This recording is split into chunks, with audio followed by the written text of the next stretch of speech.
Shrisheim. I'm the former director of Argonne National Laboratory and the president of the Chicago Council on Science and Technology, the organization that is the host for the meeting this evening.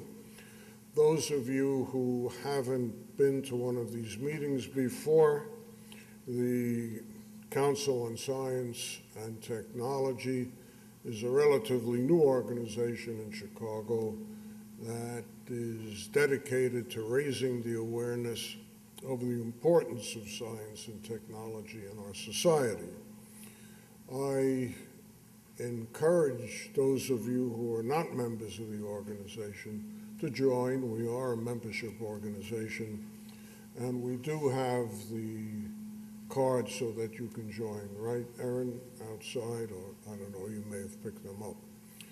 And in keeping with the issue of presenting critical issues to science and society based on, to society based on science and technology, we are really glad to have a couple of people who know something about cybersecurity. No, sit down, please.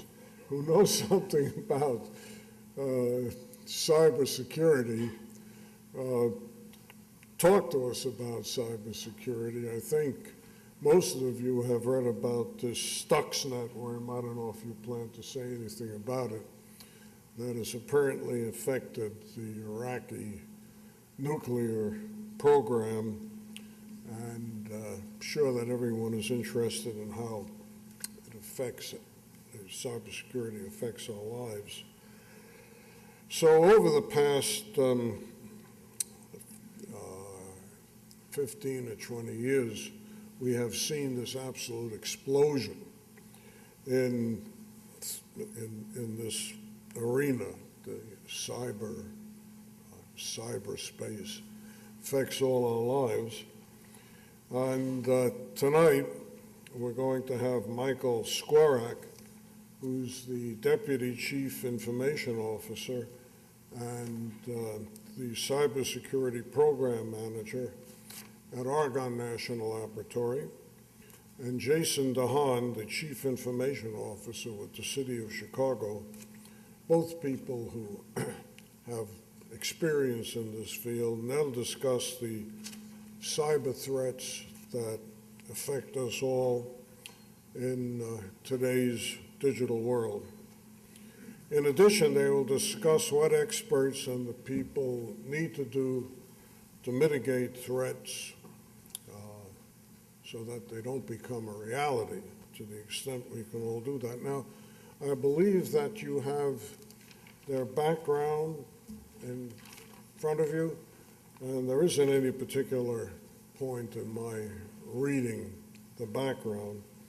The way we do these meetings,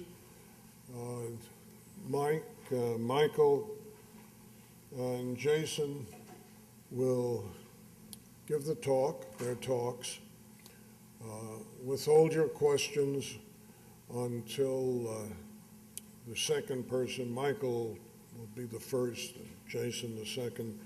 So if you can withhold your questions until both of them have finished, we'll then have our question and answer period, right? Okay. So, Michael, you're on.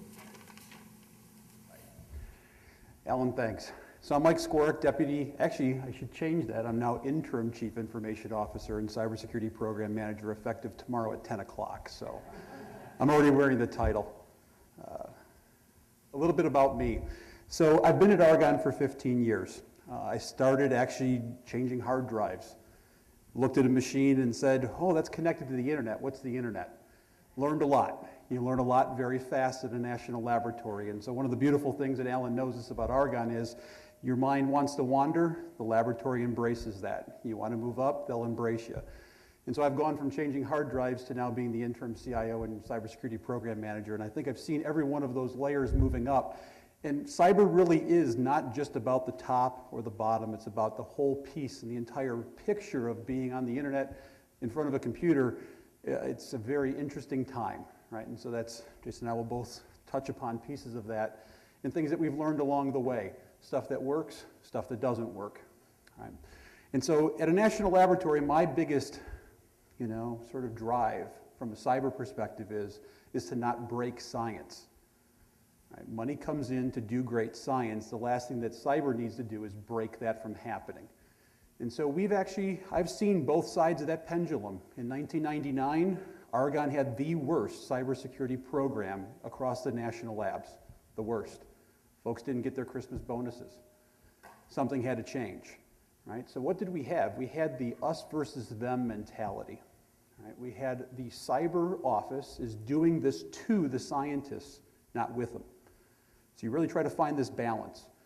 And so that really, it was an eye-opening experience, because scientists believe that they know what's going on, and they may do chemistry and biology, but they also know how to run a computer, and they know cybersecurity. And so a lot of this, I've learned a lot of people skills along the way. Right? So a little bit about Argonne. So Argonne is about 25 miles southwest down I-55. It's a national laboratory, the first national laboratory, a Department of Energy laboratory out of the Office of Science, multi-purpose laboratory. Unlike Fermi, which is a single-purpose high-energy physics lab, we have everything. The best way to actually think about Argonne is you leave college, you go to Argonne. It's almost the same thing. There's a chemistry building, a scientist building, computer science, biology, same sort of bit. And so what do we do at Argonne? Well, the biggest thing that we're doing right now, and I'll point to this because it's really, really cool, is next year we're going to have the world's fastest computer on site. The fastest. That's awesome. Mira from IBM, not Watson, Mira, right? I'll talk about Watson later on. But computer science, high-end computer science. So this is not your conventional Windows XP, Windows ME machine, right? So this is running pure deep science. From a cyber perspective, I have a huge target on my back, right? Everybody wants on that computer, scientists and hackers, right? So the multidisciplinary side of what's going on at the laboratory, everybody touches a computer in some way. Everybody touches the internet. Everybody influences the cyber posture, right? I cannot control every email.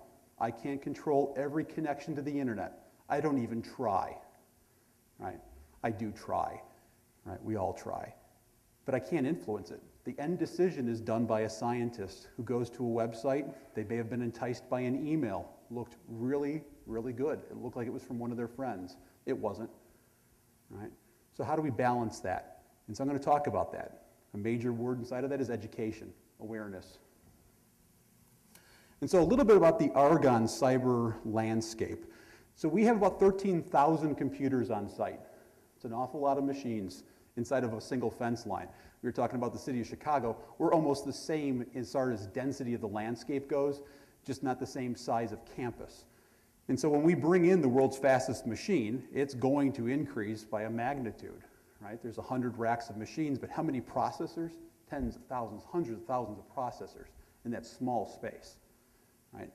And so one of the interesting bits as we look at this, we have 5 Class B. What's Class B? Well, it's the size of a network. I have 330,000 IP addresses. I have 330,000 points of presence on the internet. It's a lot of landscape to occupy, but the nice thing is from a cyber perspective, it's a lot that I don't occupy, but I watch.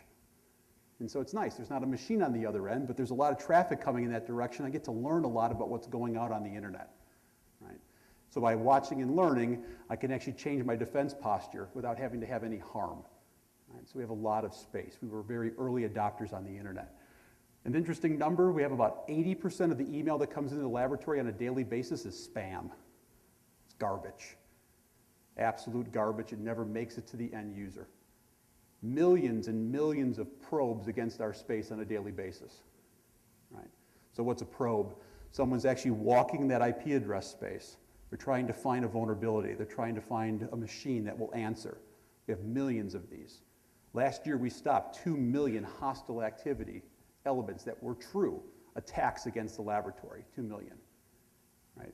These multi-millions a day, the firewall does its job. It just drops it on the floor, but we watch it, we record it. It's very hostile out there, folks. Very, very hostile. I often hear, well, I'm on a modem. Well, really, you're still on a modem? I can't be hacked. I said, yes, you can. You're just hacked slower. Right? So it doesn't matter. You're on the internet with a phone, with a machine, with your corporate machine at work, you're vulnerable in some way or another. Right? So the threat is real and it's moving. The advanced persistent threat, as we call it, it's advanced. Right? There are a lot of adversaries with a lot of time and a lot of money to come after you. Right? So they may come after, Sally may say, why do they want to come after me? There's multiple reasons. Your credit card, your identity. Oh, look, you work for a bank. Oh, look, you work for a national laboratory. There may be trade secrets there. Right? So there's many reasons that people are targeted. There's many reasons why they're not. You could just be part of the population. And so if we look at this, the story goes like this. We're now best in class. We've gone from worst to best. Right? That best is also a target. People know it, people read it. Auditors love to come after us and go, you're not best anymore. Right? So we don't play to the auditors, we play to the threat. We play to the risk. So you have to know what the risk is. You have to listen, you have to watch, you have to see. Right? And so as we go across this, one key element inside of cybersecurity, at least from a corporate standpoint, is support from the bottom and support from the top. Right? And so what's support from the bottom? Educate your users. Every user that comes to the laboratory, their first day, cybersecurity training. They don't get their user account, they don't get their password until they've been trained. And that training is 45 minutes of shock and awe. Really is. We hand them a thumb drive and say, would you plug this in? Well, you said it's okay. Go ahead, plug it in. Let's see what happens. Right? We tell them about the things that we see, the stuff that's out there. And we're educating the masses to not just take that mindset while they're at work, but to take it home. Tell their kids, tell their wife, tell their husband, tell their mom, tell their sister. This is the biggest problem. How are we going to defeat the cyber crisis? I don't know if you're ever going to defeat it. How do you suppress it? How do you mitigate it? Education is a massive component of that. Right? So we do our part. We've had many, many people come up to us afterwards and go, we had no idea. None. I'm often asked, can we move cyber training till later? Can you just do it web-based? My answer is no way. Never. I want that personal relationship in front of folks and actually show them what's going on. Make them feel it, because it is real. And so, let's move on. Let's talk about the threat. So how has the threat and how has the risk evolved? Well, there's the Trojan horse. Right? So we've heard this on the cyber side for years, oh, a Trojan horse got dropped in. It is. It's the same thing. It's masquerading a level of trust. Right? So that level of trust is what people pry on. They love to say, you trusted me? I'm golden. Because the majority of the time, you're going to say yes. You're going to click. So the evolution of the cyber threat is very interesting. So you come back and you say, let's go from the left to the right. Discovery. Kevin Mitnick made just a life. Kevin Mitnick was one of the greatest hackers, right? Dumpster diving, looking for other people's trash. What people think is trash is golden to people that have a lot of time and money and an intent to get after you, right? So he dove in dumpsters. He looked for directories of the companies. They were throwing out their phone books, and he tried to understand the org chart, and he socially engineered individuals. So what's social engineering? I'm going to pry on this person right here. I'm going to get to understand him. I'm going to get to know him. I'm going to get to figure out, what his kids do, what his family does, where he works. I'm going to get his email address. I'm going to become his Facebook friend. And then I'm going to send him an email or a Facebook, post with a link, and I got him. It's that easy today, right? And the hackers are finding all these new avenues. Every possibility that's out there, they're trying to get after. And so the evolution goes from dumpster diving to, all right, I have a Windows machine that every day I get this pop-up that says it needs to be patched. And I'm on a Mac and I don't have to do anything, right? I got this Linux machine, I don't have to do anything. Wrong, wrong, wrong, right? The vulnerabilities across these machines are real. Why? Because humans wrote the code. Humans make mistakes, right? And so the vulnerabilities in that landscape continues to evolve. People write software we use. People made mistakes, buffer overflows, whatever it may be. They're vulnerabilities that can be taken advantage of. The web, right? So I'm grateful for the day and the year that I was born because the internet landed as soon as I was out of college, right? So thanks, Mom and Dad, right? And so this is one of the things, the internet lands, I'm interested, but the internet takes off exponentially. As Alan said, the last 10, 15 years, you know, we would have never dreamt 10 years ago of things like Facebook or the ability on my iPhone to start my car. Right? We can do all those things today. The web has brought us together in both good and bad ways. Right? And then, of course, for those that like the Big Bang Theory, Sheldon Cooper is either the hacker or the user. Right? And so being the hacker or the user, at some point, the user could also be the hacker from an insider threat perspective or just making bad decisions.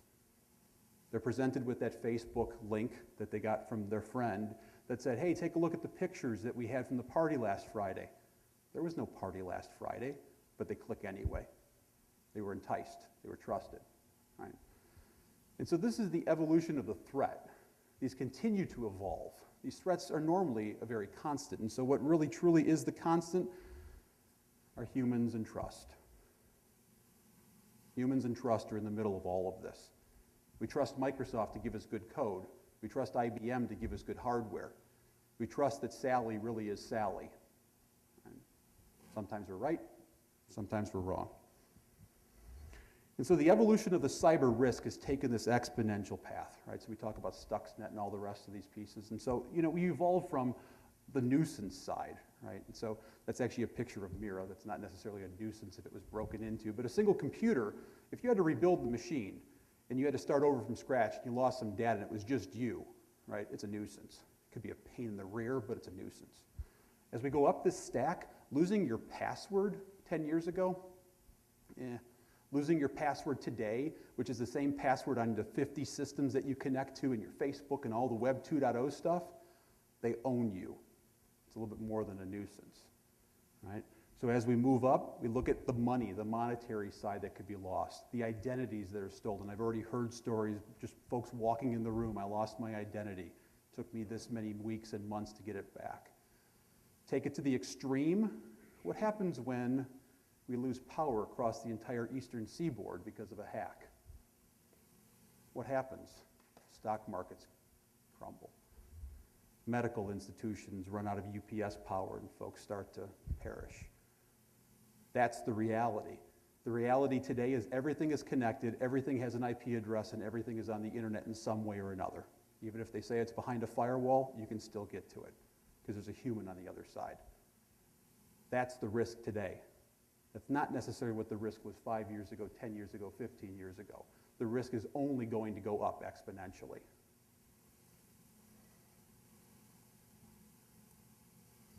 So let me show you an example.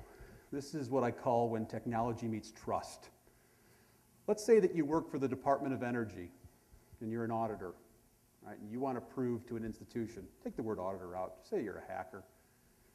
You sit down at an internet terminal and you bring up a web page and you search for Department of Energy in Google, and you click images and you find the nice little icon of the Department of Energy. Now, I'm just using DOE for this matter because I'm part of them. You could put your company or whatever it is in that same space, that same variable. You take that image and you go, okay, so let's build a CD. Now, this isn't the conventional CD that you would hand to somebody or DVD that you would hand to somebody with good stuff on it. I'm going to try to socially engineer a company. And so I grab that logo and I make a really nice looking case, a nice looking, cover to a CD. For about 15 bucks, I can actually go out and get a zero-day exploit. What's a zero-day exploit? It's a piece of vulnerable code that some farm of hackers built up. They found some vulnerability inside of Microsoft Word, Excel, whatever it may be. They built a zero-day exploit. Zero-day means there's no patch, there's no virus scanning detection at all for it. 15 bucks. I slam it on that CD. I then go to Google again and I look up that company and I look up their directory and I look up the org chart. I look up the address, right? I mail it. So what did this cost? $1.47 to mail, right? So I think this entire thing probably was under 20 bucks. For under 20 bucks a piece, I mail 400 of these. I've got some extra cash. And all I do is I just sit back and watch, right? Because at this point, you just hope the mail service gets it there. And then the next thing is you hope people open it and put it in their machines. So the code that I bought for 15 bucks goes after Microsoft Windows, Microsoft Excel, right? So if anybody has a Mac or if anybody has a Linux box, that's okay, I'm just gonna throw out that variable. So I don't send this to scientists, right? I send it to the administrative staff, right, who must have Windows machines. And I sit back and wait. And what happens next? I'm sitting at my terminal and all of a sudden I just start getting all of these connection. Well, what happened? The mail just came in. And people were enticed by what that looked like on the CD. It looked like it came from headquarters. They plug it in, their machines are compromised and are now phoning back to the mothership, and I'm the mothership. With very simple commands, I can now control those systems as admin or root. Right? So I popped one in HR, I popped one in finance, I popped one in public affairs, I popped one in the director's office. I popped one in the IT department. I look back on the org chart of the IT department, and who's that person? They're a system admin. Oh boy, forget the other ones. I'm going back here. The system admin one, I can now be demigod across the entire complex like that for under 20 bucks. I didn't have to hack the machine. I didn't have to like drive a Brinks truck through the front gate. I didn't have to do anything. I just had to mail the CD that had that code for 15 bucks and a little bit of Googling in a nice color printer. Right? This is happening every day. Right? This is social engineering. So of course, cybersecurity to the rescue. Right? So I'm going to put our capes on. You got yours right? So let's put our capes on, right? So all of a sudden we're here. Wrong. So what is cybersecurity? Right? Okay, it's not just people, but this is the first one that comes up. So it's the IT folks, it's the workforce, it's awareness, it's society, it's education. Right? This is one cornerstone of what cybersecurity is. Technology now comes in. Firewalls, intrusion detection systems, right? Virus protection, patching, whatever it may be, vulnerability scanners looking for vulnerabilities, software, encryption. Still haven't gotten it right. Now you bring in process, procedures, right? Cybersecurity is right in the middle. It's where all three of those come together. It's that center. And that's why I titled this Finding a Balance. Because you come with just people, you have just people. You come with just technology, you just have technology. Process, you can't find this just quite right. Getting this balance is utopia. Right? Trying to get things to stand down and sit down and be pinned down for a little bit of time is difficult, but that's what you're trying to find in both your personal life and your work life. Right? And so I'll get into a couple of pieces of where this goes right and where this goes wrong. I've used this slide about 150 times. It's a puzzle. On the technology, on the process, on the people, it's a puzzle. Training and education, right? You don't have it. Your folks don't know when to click and when not to click. Authentication and authorization. How strong is your password? Do you even have a password? Back in '99, the scientists were pushing back going, I don't need a password.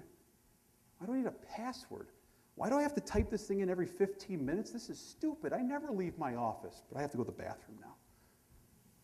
What? You just left your machine sitting there and you're admin and root. Someone could walk up and own that machine.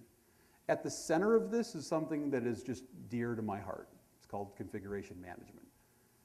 Can I ensure that 13,000 systems are secure? They're patched, they're running virus protection, the end user's doing the right thing, the machine is what I'm expecting it to be doing, right? Can I do that? You can get that center part right, you're about 50% of the way there. But it's a lot of moving parts, a lot of people who have rights over their systems that you don't. So one of the cool and interesting things is, my cyber office, I have 5 people. None of us have admin or root on any of the 13,000 systems. None of them. not even my own, right? Because we got this configuration management thing right, right? And so that's how we are able to say we don't have admin, we're central cyber office. I have field agents and workers that are actually following the process, following the procedure, following the technology. They're doing it right. And so all that I do is I tell them which machines are vulnerable. Right? So that one is missing something, and they get an email every 15 minutes until they fix it. After 2 hours, the machine's kicked off the net. They learn really fast to fix the machines. Right? So I can scan every system 24/7. I can touch every machine on site, looking for vulnerabilities, looking for when virus protection isn't running. Right? That's what we did first. So in 99, 2000, when we were just starting to really start sweating, going, holy moly, what the hell did we get ourselves into? We got that right first. So there's stories I could tell on every one of these pieces, but I thought I was told 25 minutes, so I'm probably, sorry, bud. So let's look at some examples where the puzzle's broken, right? And so people, right? So let's, society, including the workforce, if we hide the truth from them, so this is something I hear all the time. I've said, Mike, can you come in here and help us figure out what's wrong with our cyber program? And I go, all right, do you tell your folks when you have incidents, when there's big storms of things that are going on? We just got flooded with this big attack. We got this CD. They go, no, we don't say anything because we really don't want them to know. What? What? What are you doing? You don't want them to know. They're supposed to help you. You only got 3 people in your cyber office, and you got 500 people that are touching machines and doing stuff, and you don't want to tell them? They are your field agents. They are the ones that are going to help you. So that's one thing I see that's often wrong, is they just go, that training and awareness thing is really not important. And the awareness of what's going on, that constant moving bit, is vital. Process. Microsoft's a great company. I don't own stock in them.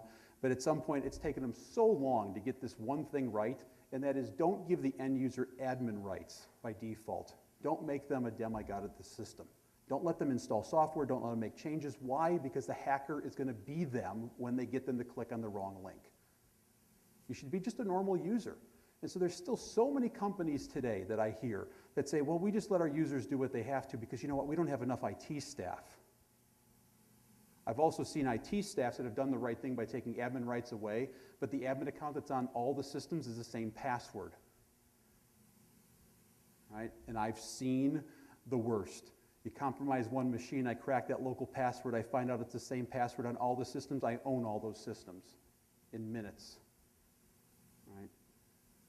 The last one, just hiding technology, this blows my mind, but I think I understand why companies do this. So how many folks in the room are on PayPal or eBay? I'm not socially engineering you, I promise. A large portion. How many of you actually use a 2-factor authentication crypto card, a one-time password to log onto your PayPal accounts? How many of you even knew that that was even a possibility, or a one-time password, what a crypto card was? All right, 1. So it took me literally today more than 10 minutes to find the link on PayPal, who has my credit card number, right, on file, because that's how I pay for my eBay stuff. It took me more than 10 minutes to find this piece of this web page that says that I can order a credit card style one-time password, or a crypto card, that I would use. And so what is this? It's a one-time password. I click this button, it gives me a password that's good for about 3 minutes, and it will never be reused for the next 75 years. No one's going to be able to guess that password, and if your machine's compromised and you type in that one-time password, the hacker can't reuse it. For $5, you can buy one of these key fobs from PayPal, but it'll take you 10 minutes to find it. And if you don't know what a one-time password is, you would never think to look. Every time that I buy something on eBay or use PayPal, I pull out my key fob and I hit the button, and that's what I use to buy the item with. This is what's broke. So how many of us have wireless at home? Right? How many of you just took it out of the box and plugged it in? Okay? The defaults out of the box does not secure you in any way. So your neighbor could be using your internet right now. So you go, well, that's no big deal, it's only 27 bucks. Until your neighbor moves and someone else moves in who's a hacker, and now is on the same wireless as you, it's like they're in your house.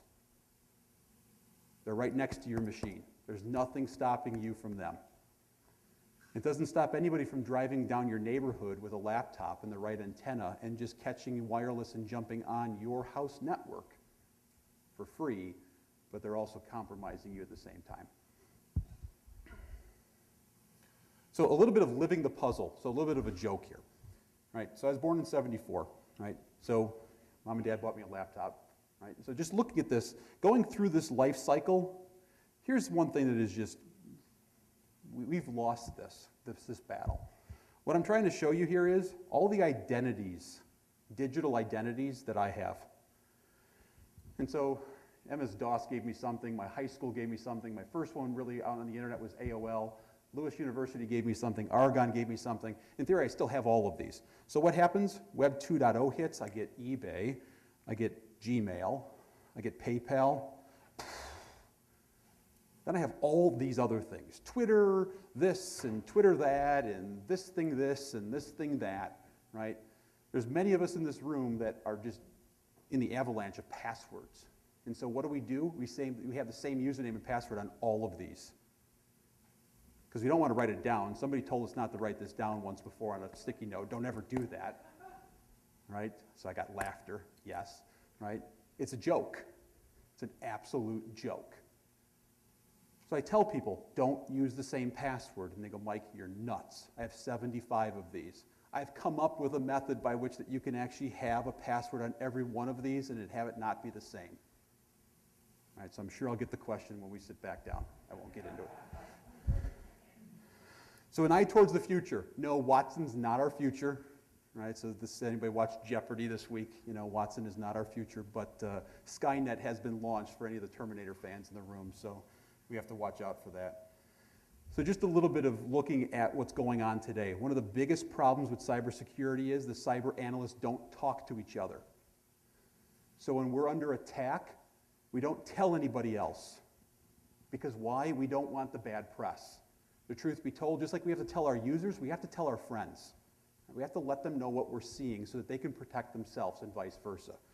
So a little bit of a blurb that actually took place. They did a dry run last year.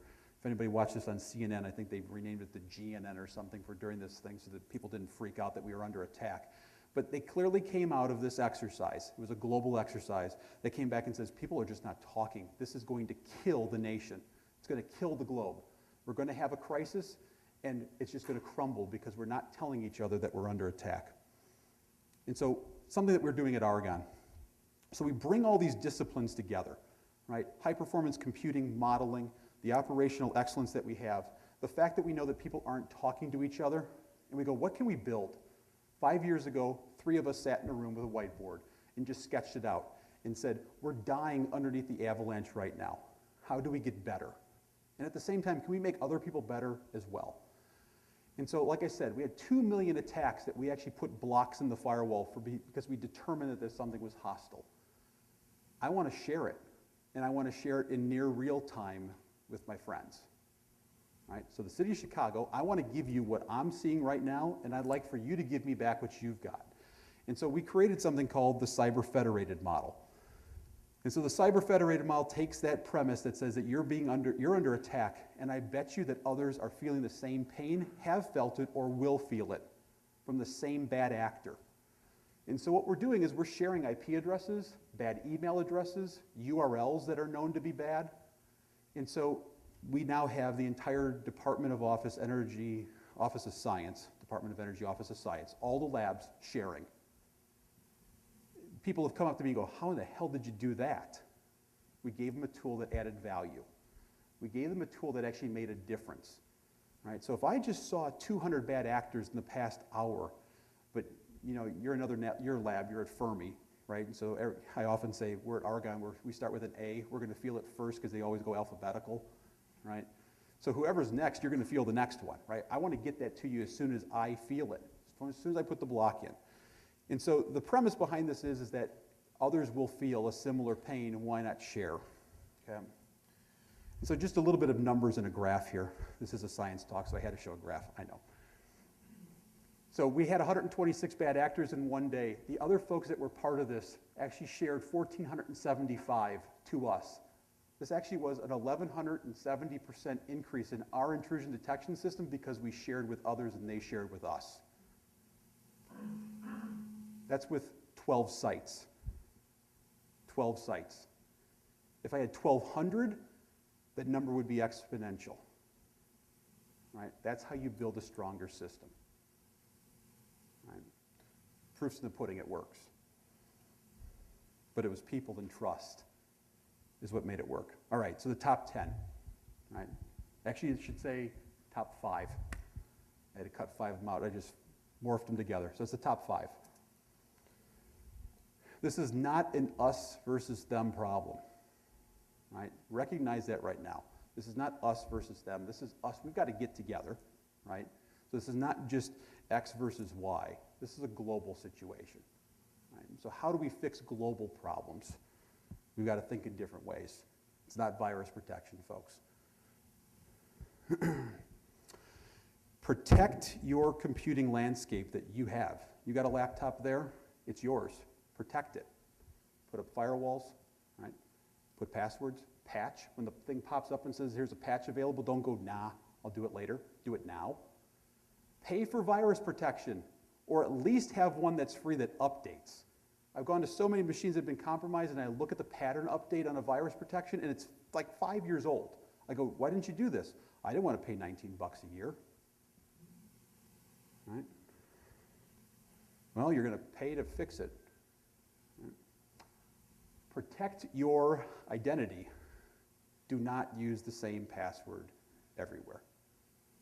You will get compromised.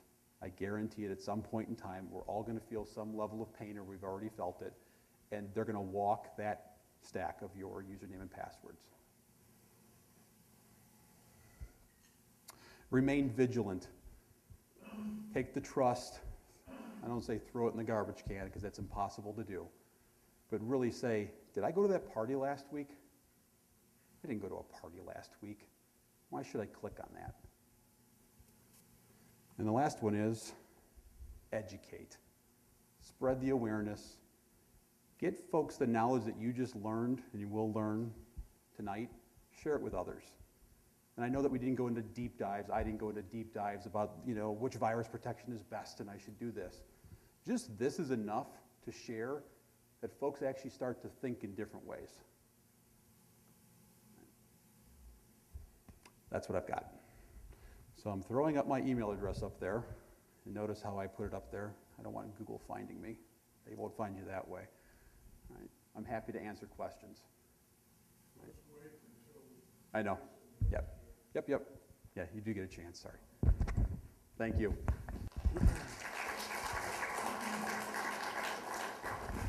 Thank you, Alan and Aaron, who just disappeared, and Chris. I don't think he's in the room. C2SC, thank you for having me, and thank you guys for being here today. Appreciate it. I know you could be out playing beach volleyball in the 55-degree weather, so thank you for coming. My name is Jason DeHaan. I'm the Chief Information Officer of the City of Chicago. I'm also going to introduce Tom Bari, who's our Deputy CIO over Information Security, and he's here to answer any of the really tough questions that you have tonight. Tonight, I'd like to spend just a little bit of time talking about the City of Chicago, and then talk a little bit about why this matters, but I think Mike did a great job of teeing that up. And then I'm going to talk about some of the specifics we, the city as a business, are doing to mitigate some of the risks of cybersecurity. And then we'll talk a little bit about what you can do as consumers of technology. And then Alan is going to moderate questions and answers for us. So I actually a fourth-generation Chicagoan, and I knew very little about how the city works until I started working for the city about 4 years ago. So I thought it might be interesting to talk just a little bit about the city. Many of you probably know a lot about this slide. We are a very large city, the third largest in the United States. And we have just under 3 million residents who we as city business consider some of our customers. We also have businesses as entities that we would consider customers, and then we also have visitors and tourists that are also customers that interact with us. We have over 1 million households and 1.5 million cars and many, many other assets that the city as a business interacts with. And there are a few on this slide. You don't think about the 500,000 parkway trees that the city plants, but these are assets of the city that are tracked in a GIS system that we use to keep track of where all the trees are. We're governed by an executive branch and a legislative branch, 3 in the executive branch, the mayor and the city clerk and the treasurer, and 50 aldermen. If you live in the city, you live in one of the 50 wards in the city, you're represented by an alderman. We have 33,000 employees and a budget of about $6 billion a year. And when we talk about the city of Chicago, I want to make a distinction between what is the city of Chicago and what are other local government entities. The city of Chicago is a business that represents that $6 billion and the 33,000 employees, is 38 departments that have varying missions. We have many different jobs that people are doing throughout the city of Chicago, and about the only thing in common is that they are in the city of Chicago. So we manage the public safety function, the Chicago Public Libraries, health function, snow removal, pothole fixing, trash removal. You're probably very familiar with many of these services. We run the airports for the city of Chicago. We do dog catching and just about everything you could imagine local government doing. We also have a very large internal organization to support all those functions that touch residences and residents and businesses. In fact, by way of example, we have the largest law firm in the city of Chicago in our own law department. We have a central IT organization that I'm a part of that I'll speak about in a minute. But I want to draw a distinction between that and the sister agencies. So we have the parks and the transit authority and the school system and a few other smaller entities that work independent of the city of Chicago. So when I'm talking about what Tom and I worry about on a day-to-day basis, we more directly worry about the departments that are a part of the city of Chicago as a formal entity. And the Chicago Public Schools and the Transit Authority and the Park District, we have peers in those organizations that are responsible for technology there. Our central IT organization is very small. We have 33,000 employees. We have 33,000 employees in the city and 101 in our IT organization. We do this by largely outsourcing the work that we do. So we have a governance, leadership, management, and rule-setting role as employees of the city. We tend to be fairly senior, and we tend to outsource the doer roles. So the developers and the operations teams that maintain the technology, we're responsible for selecting the vendor, managing the contract, and working with that vendor to make sure that the service levels that we've agreed with that vendor are being met. Our mission is two-part. You see that security plays a central role in our mission. The first part of our mission speaks to the traditional role of an IT organization in any company. So if you work anywhere or you're in school anywhere, there'll be an IT organization that's really focused on making sure all the business units within that institution have the technology that they need to be able to get their jobs done. And a lot of that is information management.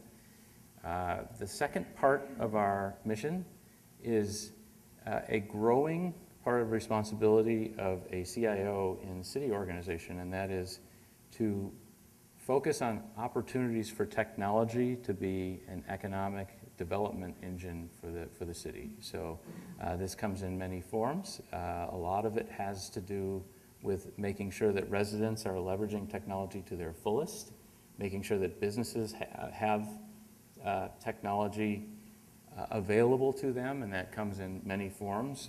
Most of our time is spent on the technology talent pipeline and making sure that we have students who are getting educated on technology that can come into local business. Cybersecurity we talked about already, and I'm not going to spend a lot of time on it. I think we all know that cybersecurity is about making sure that the systems that we have are not accessed inappropriately. And we spent a lot of time talking about why it matters, but I thought, there's a couple of real interesting statistics here on relevance. You had some nice slides that talked about the timeline of number of usernames and passwords that you have.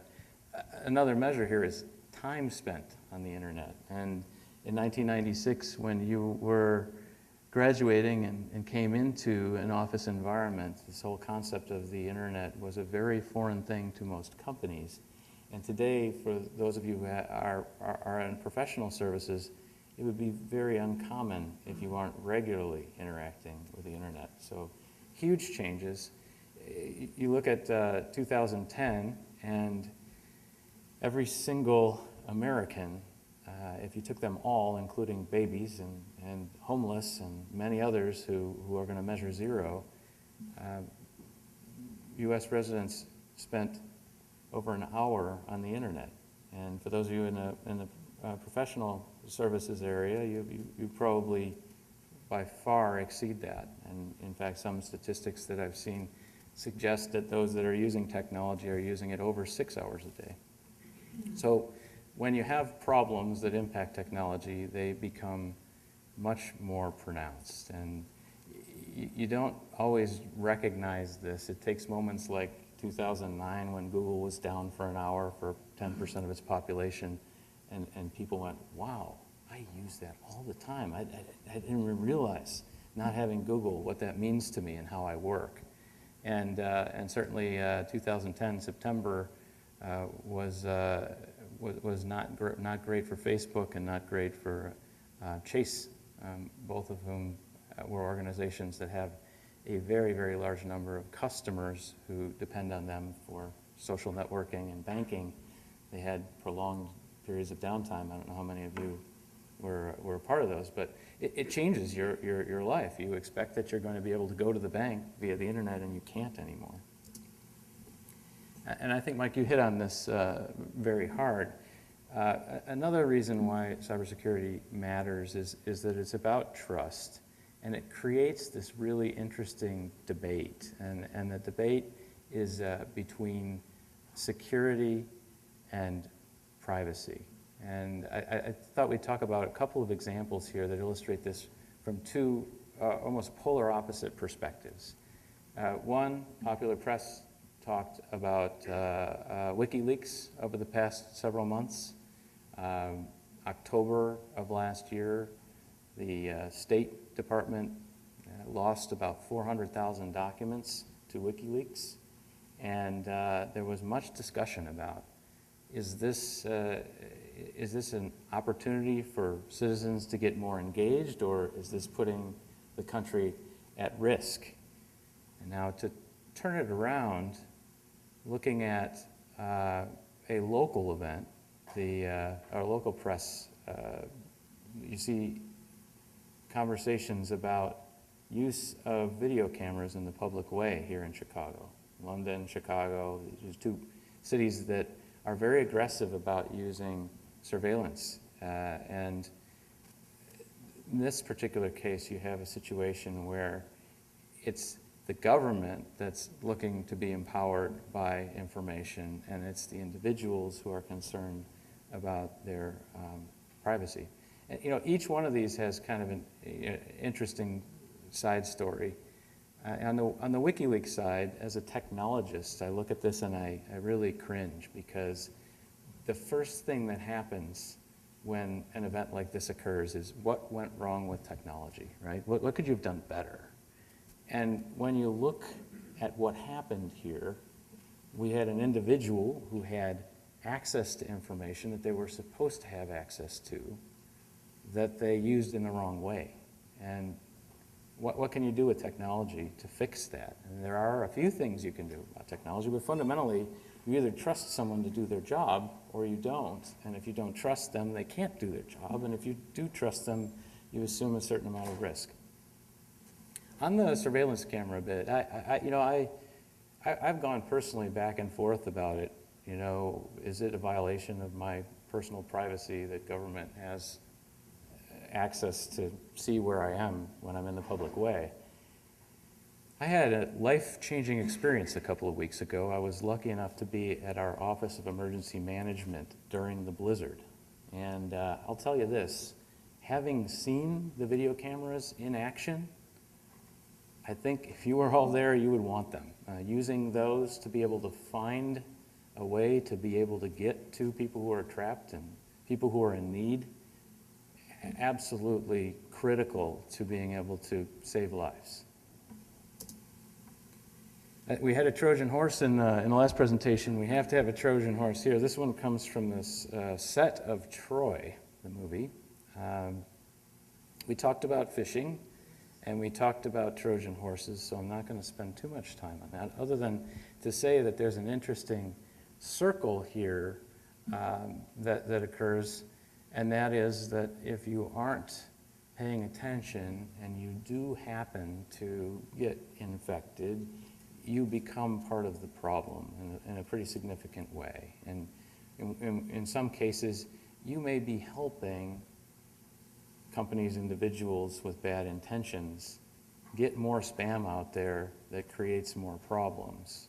And in other cases, you may actually be helping take down businesses. And that's through distributed denial of service attacks, and we'll talk about that in a little bit. We talked about poor password management and social engineering. I think I just want to reemphasize how over time things have gotten significantly more complicated for us when it comes to trust.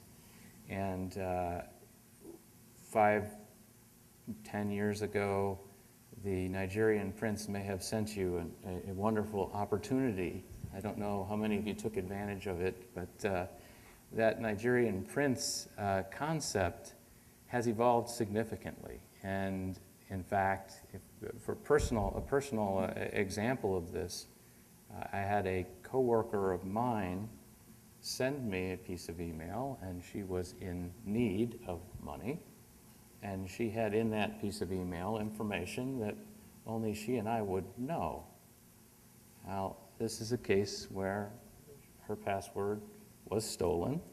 The person got access to her email account, which included all her contacts, and access to her social networks, and access to all of her sent mail.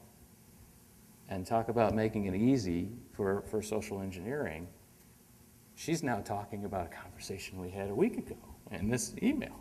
And so you just have to be very conscious of the fact that the ability for me to find something out about you it's so much easier today than it was 10 years ago. And that is something you need to think about in terms of information that you make publicly available or available in what you believe is a private space. And to the next point, that is that when you put information out there on the internet, whether it's public or you believe it's private, you are entrusting in your carrier that information. And so you need to have faith in that company, that company will be able to protect that information. And that company may have very good intentions, but companies themselves definitely have increased challenges in terms of protecting your information as well. And I'm going to spend some time on that because that will bring us back to what we as a city are doing. So, companies have the two areas they need to be concerned. One, we spent some time talking about earlier, that is attacks from the outside. This is malicious hacking, people trying to break in and steal things. The denial of service I mentioned earlier comes in the form of someone has successfully sent a Trojan horse that has installed bad software on all those computers at Argonne, heaven forbid, and also at 300,000 other locations, and they now control a pretty significant network that could probably challenge Watson, right? I mean, this is a lot of computing power that they have, and they can point it at a business and take it down. And in fact, we saw that happen with WikiLeaks when WikiLeaks was in the spotlight. And then we have identity theft, which we talked about before. This is stealing personal information, stealing credit card information, and the indirect impact it has on you in the form of businesses that have to pay for technology and staffing and bank products and everything that protects them from credit card chargebacks and all the problems that come out of identity theft.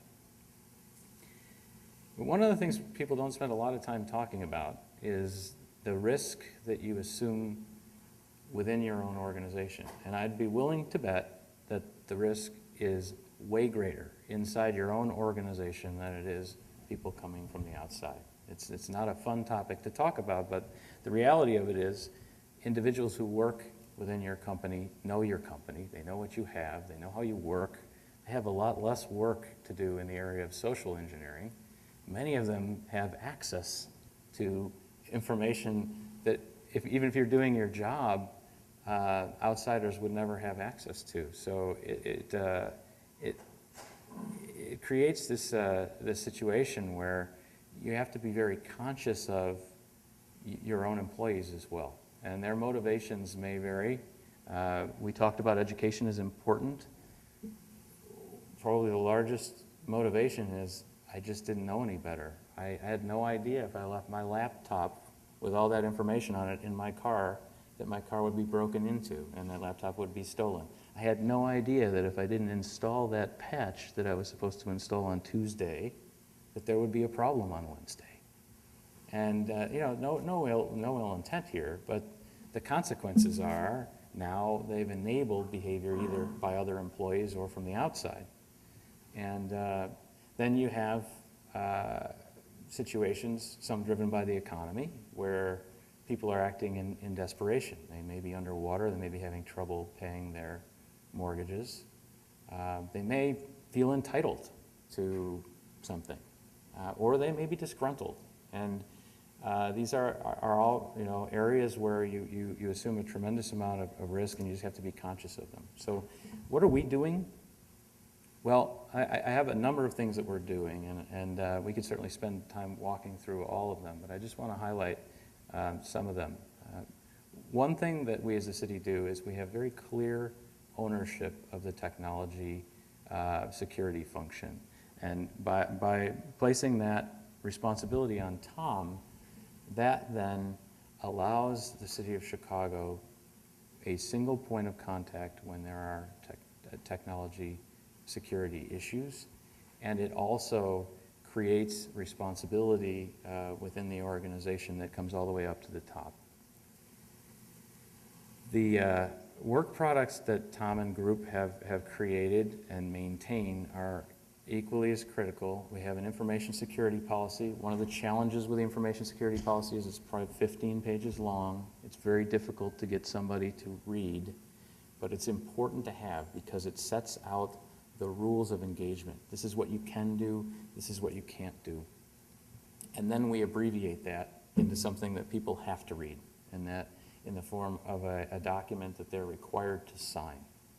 And one of the things that we're doing this year that I'm very excited about is we have incorporated in our annual training that every city employee must take, or we fine them. We're pretty tough about that stuff.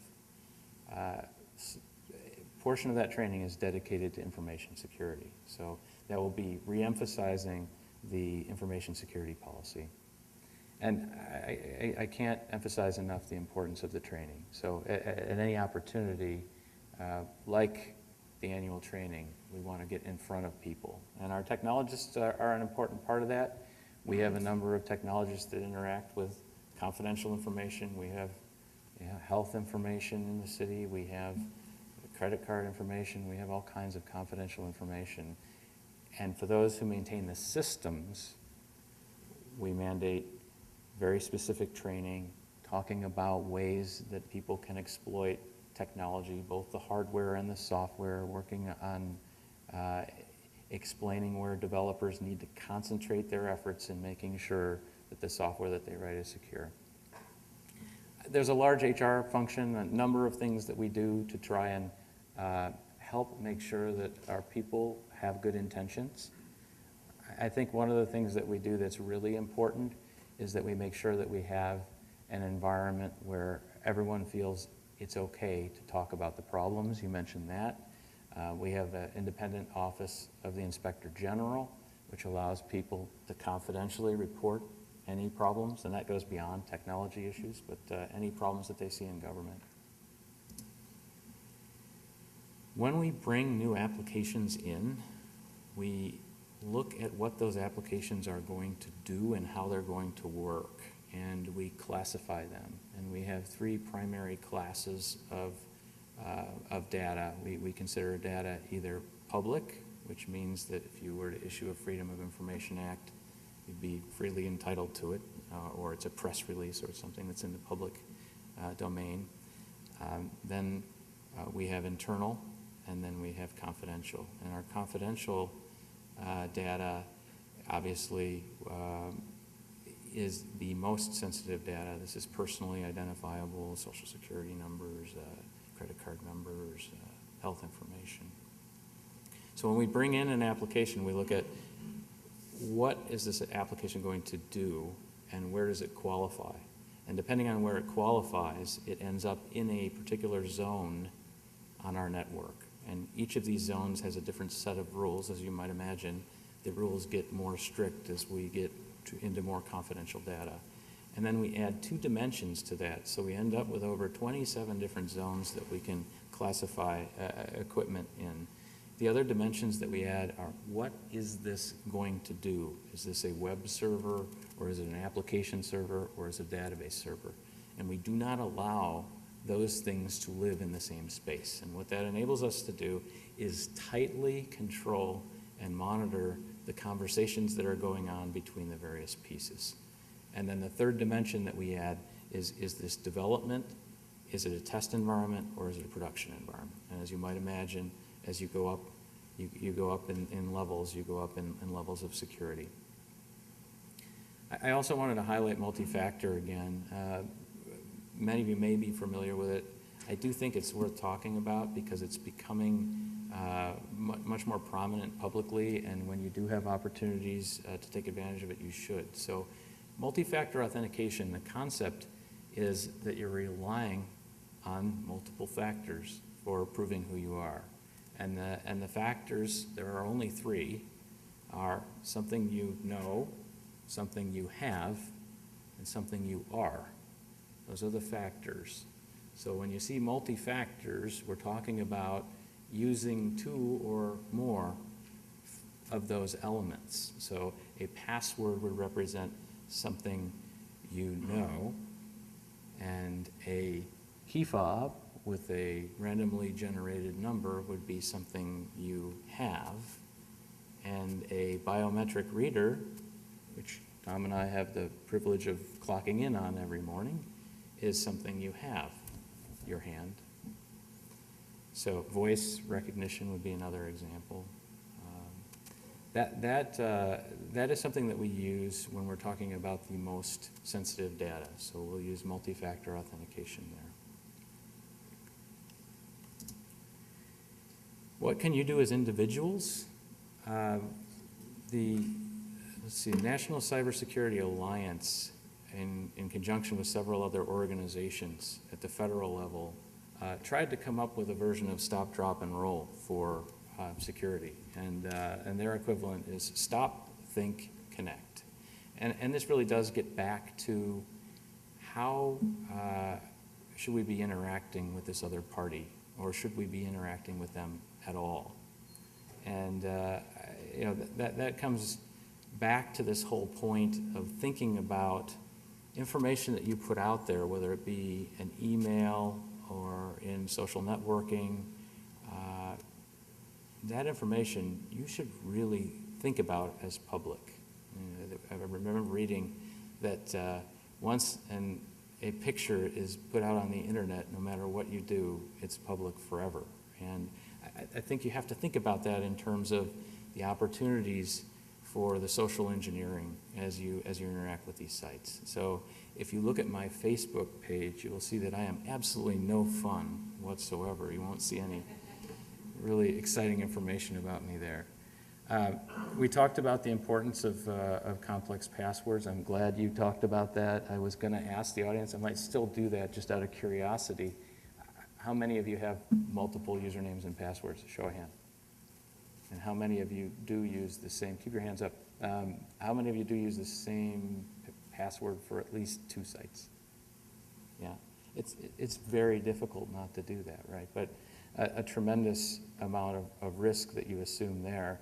Because of that group of you, how many of you can be sure that the places that you have a common password all protect it? Sure. And how many of you are sure that that place encrypts the password that's stored and that their customer support organization can't get to that password?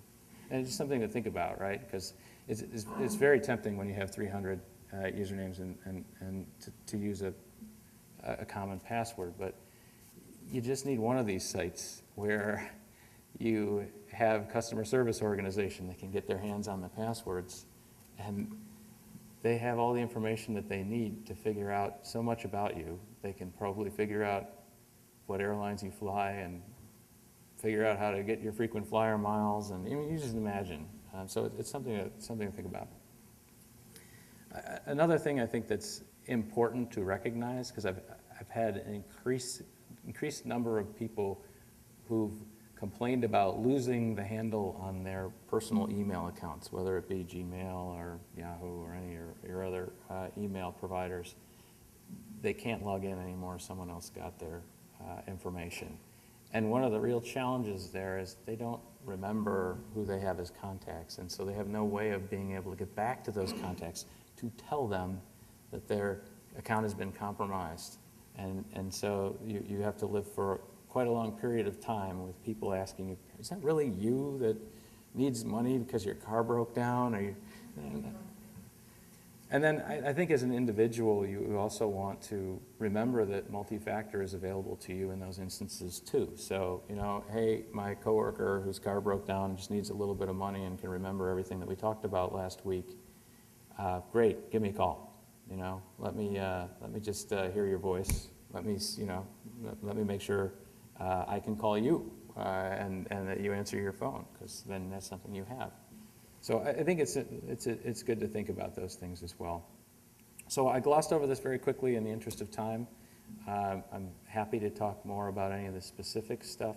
Tom had a couple of good resources that are worth a look if you're not aware of them. One is the FBI's site that Tom is a go-to for Tom when people report, hey, I just got Nigerian prince opportunity, and that the most current Nigerian prince equivalent is on the FBI's site. And then the US CERT has, for non-technical users, security alerts and tips. With that, Alan, if you want to moderate.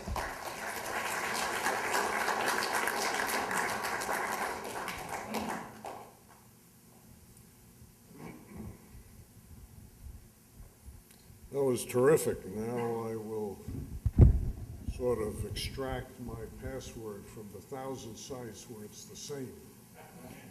Okay. Questions? Probably one for Michael.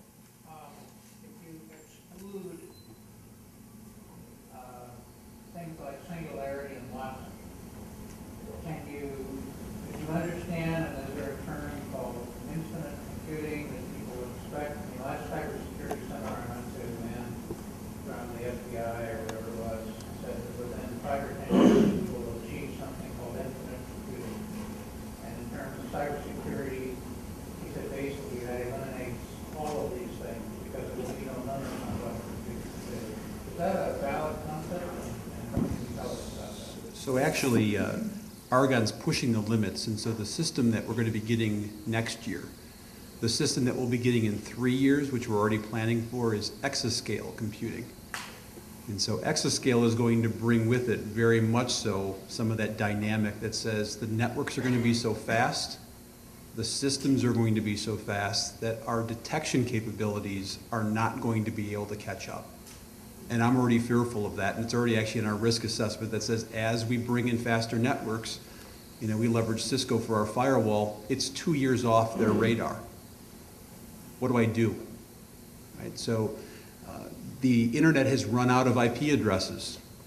Right, so we're going from something called IPv4 to IPv6. I have to rewrite all of my cyber systems.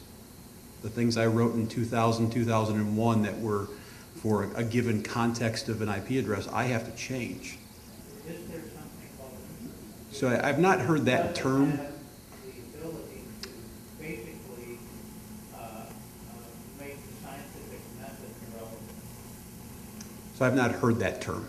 I've not heard it. I can check into it though. Yes, this is a question for Michael as well. You mentioned your system of passwords compared to the other. Sure, yeah, I knew that was coming. I wasn't number one actually. So let's think about this, right? So what are we doing today, right? We're taking the same password, just reusing it. So think about the system that you're actually logging on to, right? So let's find some characteristics of the system. So let's say Facebook. So you can take the first 3 characters of the system, FAC, stick that into your password somewhere. Right? Make sure it's still 8 characters, has good uppercase, lowercase, special characters inside of there. That could be consistent.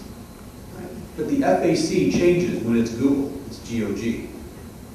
And so what's going to end up happening is that many of these systems are getting smart enough to say that there's a brute force attempt being done on the system that you're connecting into, and it's going to lock the account out for you. And so this is a simple thing to do. So exclamation point, FAC, 1, 2, 3, pound sign, underscore.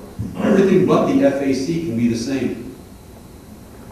So something as simple as that changes that random seed across those systems that is just enough for people to go away. Right? So it's a very simple change. Bank, B-A, right? It started with B-A-N, right? Chase, however you want to do it. And so the hackers are smart, but they're going to give up and go someplace that's easier. This is for both speakers too. Your employees have full encryption on the laptops that are issued? Yes, yeah, now, one of the interesting challenges for us is we see individuals bringing technology from home into the workplace.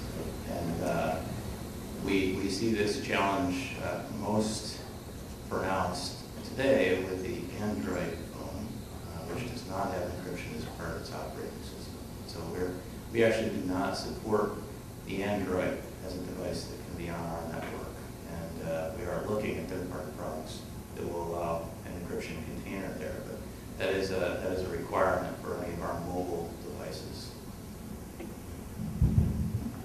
So I have a little bit of a different answer. So in a scientific institution, there's many folks that have open science information on their systems, and we're not talking about sensitive or unclassified work for other sort of work. So what we've done is we've taken the risk-based approach on our operations sides, those folks that are part of HR, those parts are finance, security, that's where the PII is at, the personal information. It is policy not to have it on a laptop, but those laptops are still encrypted. And so in the scientific institutions, we have those parts of the lab we have not done. It's a risk-based approach. I'll just sweeply across. Question passwords again.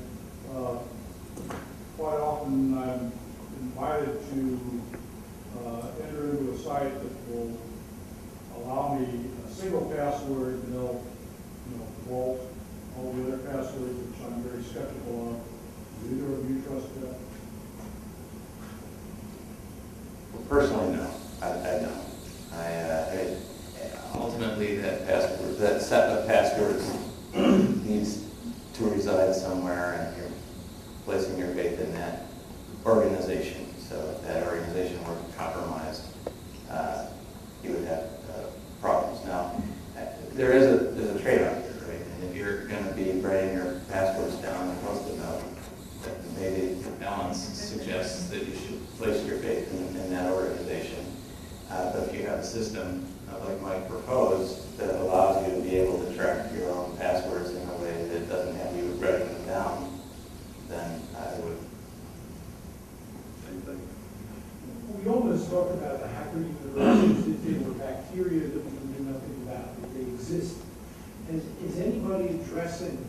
the source of the problem? And how can you do that? Are there systems that the governmental agencies are looking at, or can you track them the way an early warning missile system tracks them? What's going on at that side? That's a big question. I think that there are certainly, this isn't an area that you can work. I know that the United States government has been actively involved in issues that we've had, and they do try and chase them down, but this is opportunistic, and you're probably never going to solve the problem.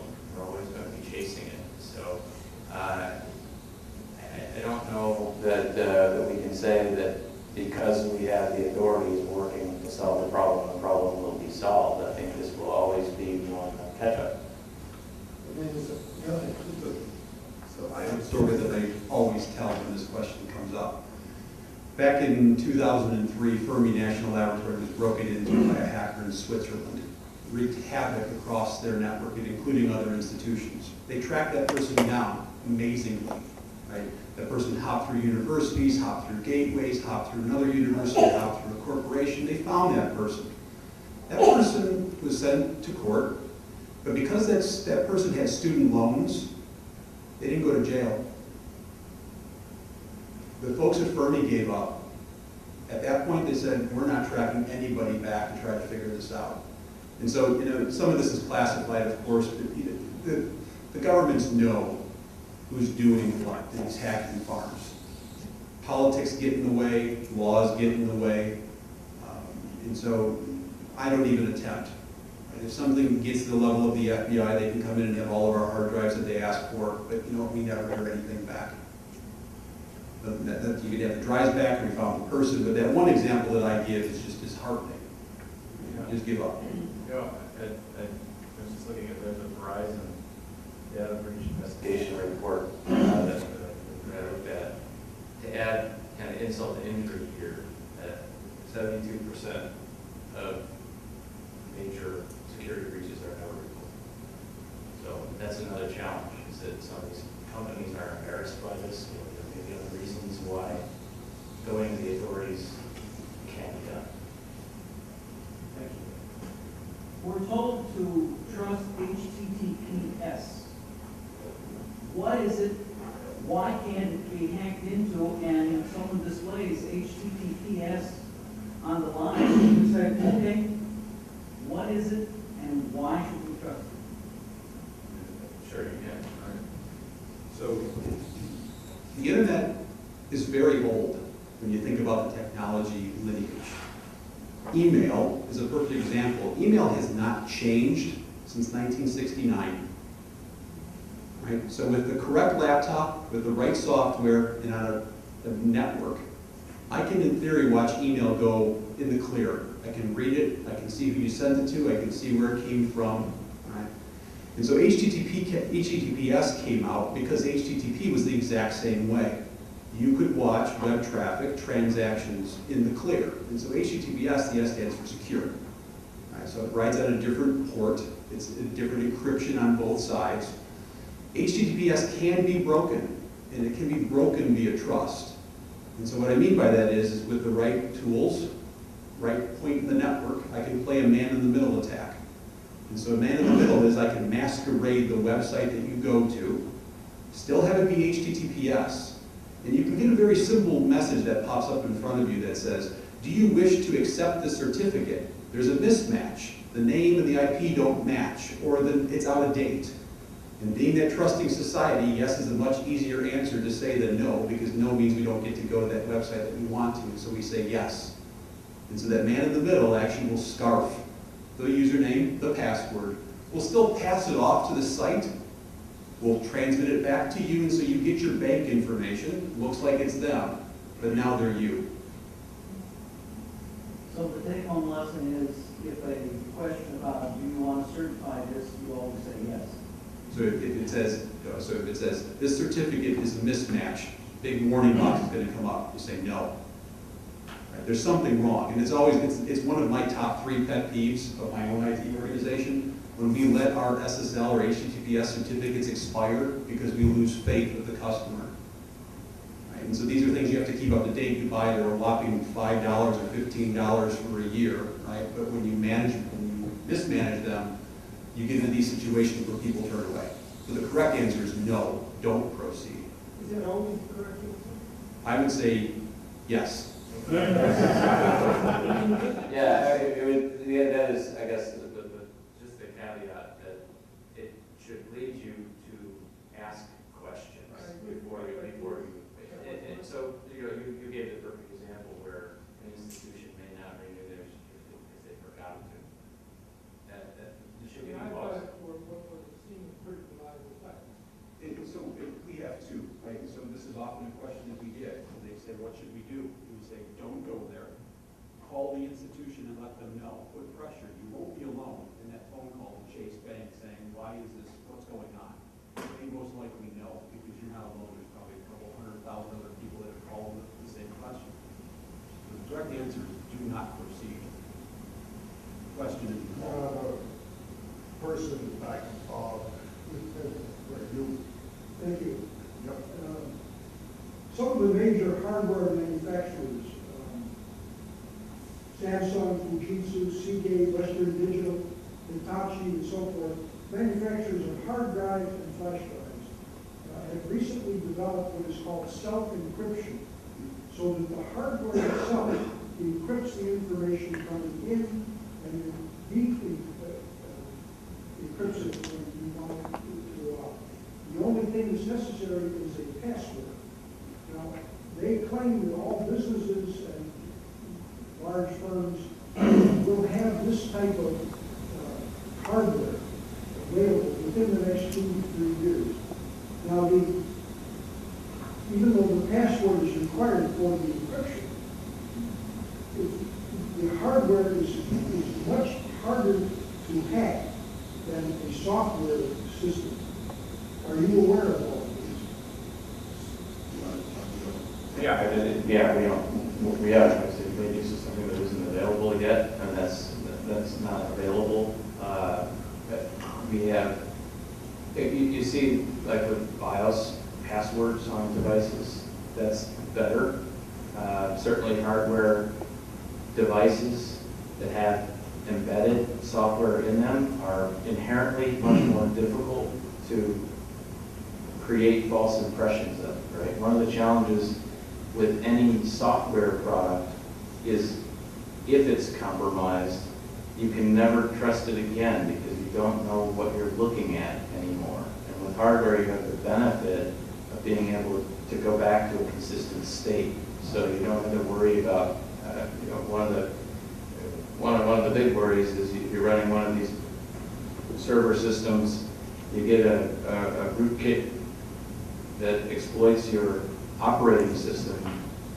You can never trust from that point on what you see, no matter how much work you do, because the software that was installed there may very well have accounted for the activities that you are going to take to restore that system, and will tell you what they think you want to hear. Well, they're still doing things that they shouldn't. And that is a benefit of hardware, is inherent in the hardware, is you can get it back to a current state. Just to add to that one for just a moment, because there's a key point. There's a key point in that technology. That's encryption while at rest. That's while the machine is off. It doesn't do anything for you while it's on. So if you still get that link, you still get that strange email, you still go to that wrong website that's HTTPS, it's not encrypting your data while the machine is on. It's only helping you whether you're taking it mobile and you lose it inside of a cab. Right? So that's a key piece to take away. The other thing too is there's a great concern in the government these days with regards to where that hardware is manufactured. Right? So things are coming from overseas already compromised. Bob, could you comment on the security of email? I heard a few moments ago you said something about email being seen and clear. We all use email for business to communicate. Is it the case that email can be monitored by hostile third parties? Because it's not how that works. So there's a technology that has been out for years. It's actually a networking tool. It's called a sniffer. being on the network, and one could be on wireless as well. So let's start with the wireless because that's what we're all used to using these days. With this sniffer and proximity, I can watch email go across in the clear. I can read it. BlackBerry is not encrypted. So BlackBerry, so we're talking about mobile technology, right? So there is some level of encryption, they call it triple DES or something like that, right? That's a different story. But if I send an email from my office along hardwire to another individual, how could a third party ever read the contents of that? Proximity. The person I'm sending to. Proximity. They're in the middle. If they're in the middle, if they're close, if they're on the same wire, if they're in the same conference room, right? So something like this, they have happy conferences, DEFCON in Vegas, where they have games, and all they're doing is just capturing passwords that people are using of technologies that are in the clear. And email's one of them. You can walk into these. In that circuit, they can, if they're not electronically connected to the circuit, they can still see what's going on in the circuit. Absolutely. Because the air is the air. Right? So at some point, if you're on an unencrypted wireless network where you're plugged into a cable and you've done some trickery on the backside, absolutely. And so from server to server, guaranteed it's clear. And even if the servers are connected by an electronic cable, Fiber, I can tap a fiber cable if I wanted to.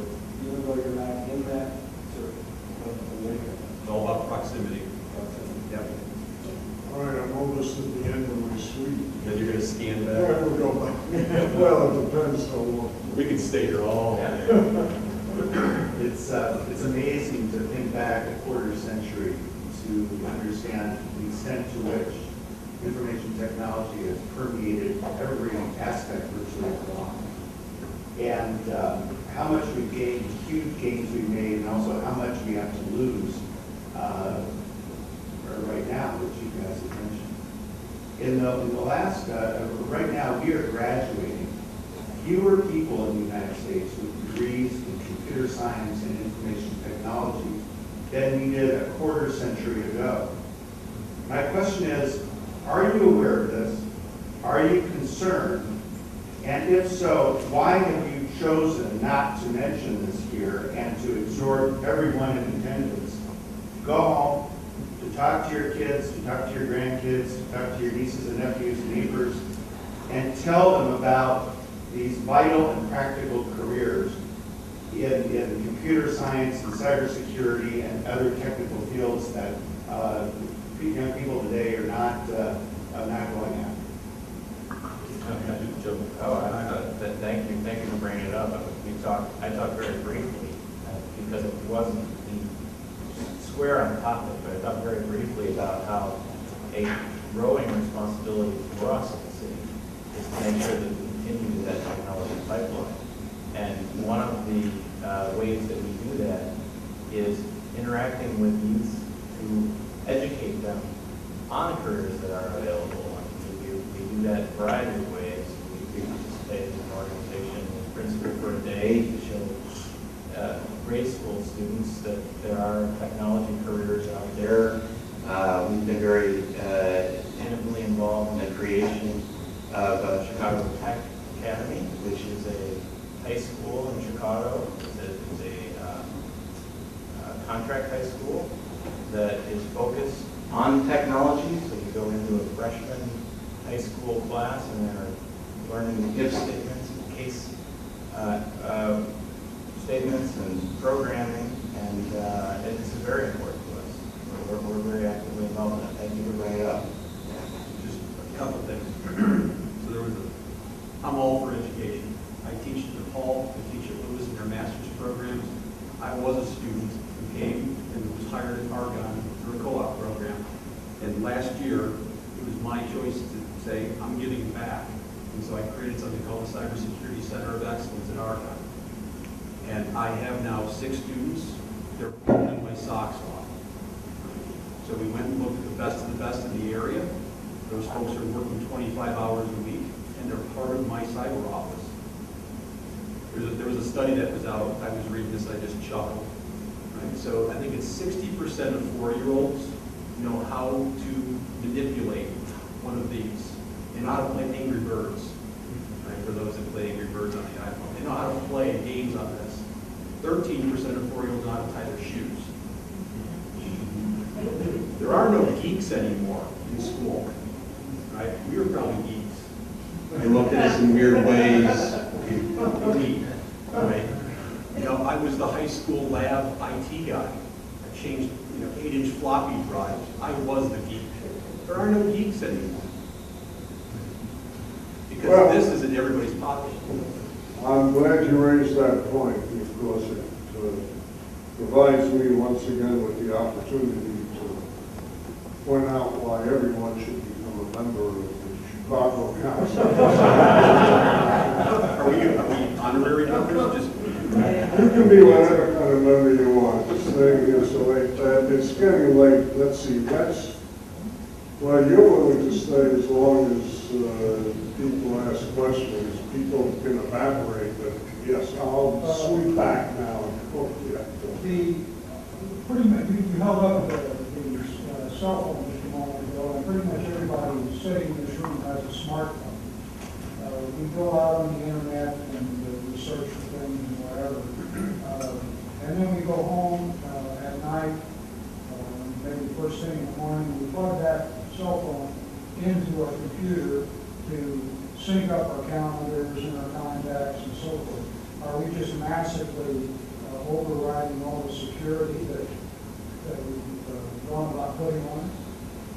I think if you look into the future, the answer will be yes. And again, we're benefiting here from the infancy of some of these devices, but as the level of sophistication of the malicious hackers continues to increase, we're going to see more of that. And that's where I was talking about. You have to look at some of the basics now. If your device is lost or stolen, what's on that device? In many cases, if it's a city-issued BlackBerry, we have email and contact information, and that information may not be information that's publicly available, and so we want to protect that. So we take precautions to make sure, as a business, that we protect that information, but we don't have an equivalent of antivirus for these devices today, and I would expect that we will in short order as more and more, particularly consumers, bring devices into business. But as a consumer, you're going to start to see that your device is going to stop working or isn't going to work as well. And we're going to see some of the same variations that we see with PCs today, where as the bandwidth with your mobile device increases, the attractiveness of that device to someone who wants to take advantage of that, to take control of it, to use it as a device that they then in turn attack another company with, increases. So I think we're on the early stage there. I would expect that we will see antivirus equivalents across all of the mobile products in short order. So 30% of all Android code is malicious in some way or another. That was a study that was out about 6 months ago. As of now, as a practical matter, how much less vulnerable is our Mac and Linux open source platforms? I'm happy to take this one. They're not. I mean, at the end of the day, I hear this story. I'm buying a Mac for my kid for college. Right? Which one do you recommend? And it's true, I don't need to buy antivirus code for it, right? And I go, great, you're buying a Mac. Go buy the software, go buy the antivirus code, because it is vulnerable. The reason one of the reasons that Microsoft has been dubbed vulnerable over the course of the years is because they're trying to bring down Big Blue. They're trying to bring down Microsoft. Well, now Apple's getting closer and closer. And one of the systems that we saw about a year and a half ago at work was a Mac that was compromised because they went and brought down an image file for some driver, and it was compromised. And what was it going to do? It was going to send all of the web traffic to the United Arab Emirates. And we caught that in 13 seconds and stopped it. I think we should take, it's one there. You catch, Did you say yes, buy software for a Mac? all right, let's. Yes, buy it, yes. Okay, Okay, has there been any cases of businesses or corporations trying to hack into other businesses and corporations, whether they're American or foreign? I think that's what Pete talked about too. Yeah, I don't have any examples, but I would be surprised if there aren't cases. And it may not be that they're even aware that it's happening. That's the biggest problem. So, hostile takeovers and, folks trying to find trade secrets. As you were mentioning, botnets. It's happening every nanosecond of the day. Someone is going after somebody else, they may not even know it because why they're going after this blind IP address space. Turns out Walmart is one octet away from Argonne in the IP address space. We see right after them whatever they just got hit with. I have two important questions. In this high technology discussion, I'd like to know why the wireless microphones don't work. No, it's called the help desk. And the other question is, who is going to validate my parking ticket and the discount? Your parking ticket, did you park in Yes. Northwestern Park, in the hospital parking lot? Yes. You should have gotten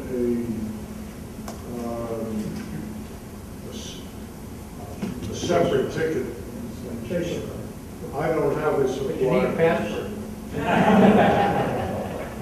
Just plug in C2ST. No, there are separate tickets, but I just don't have it. You're supposed to get it. But anyway, we'll reimburse you. $100? It's a good, I promise you, I promise. Okay, there's one in the back who hasn't asked the question. I haven't heard you say anything about cloud computing, quote unquote, and the security risks that creates, and also it's fairly common knowledge among techies, I believe, that Google and Yahoo sifts through the Yahoo and Google or Gmail information and mines that for promotions and other things. What do you do to keep your employees from using Gmail and Yahoo Mail and other things that makes it easier for those companies to mine? Yeah, okay, so two very different questions. Cloud computing, absolutely, there are many security considerations there. Among them, you're effectively outsourcing a number of functions that you may or may not outsource, and you have the added complexity that many of these companies that are providing cloud services are getting economies by sharing a lot of infrastructure. So you're placing a lot more faith on them that they're doing their job. And we see the cloud is a tough thing to define. We see some ways that that you take a step back from that and achieve some of the same benefits of private clouds, where you have the same concept, where you're getting utility computing. You're paying by the cycle as opposed to paying by the server, but you're doing that in an environment that's contained, either outsourced and contained, or in-house and contained. We have, what we would consider an internal cloud within the city of Chicago in the form of virtualized servers that we can spin up and shut down as demand dictates. And that's one of the ways you can mitigate some of the risks of putting stuff out on the cloud in the full sense of putting it out there as utility computing where you don't know where it's going on and you have full faith that the companies that you're buying it from are doing their job. And your second question was? Using email. Okay. So I think the best defense against employees using these third-party email providers is to make sure that your security policy is balanced enough that you're giving them the technology they need that you control, that they use. So saying no flat out to individuals bringing their own devices into the workplace, I personally think is a mistake, because then you get into a situation where it's more convenient for your end user to use a third-party service than it is to use your own email system. and you run into those problems. So one of the most effective ways to deal with that is just to make sure that you balance the security policy in a way that enables your workforce to be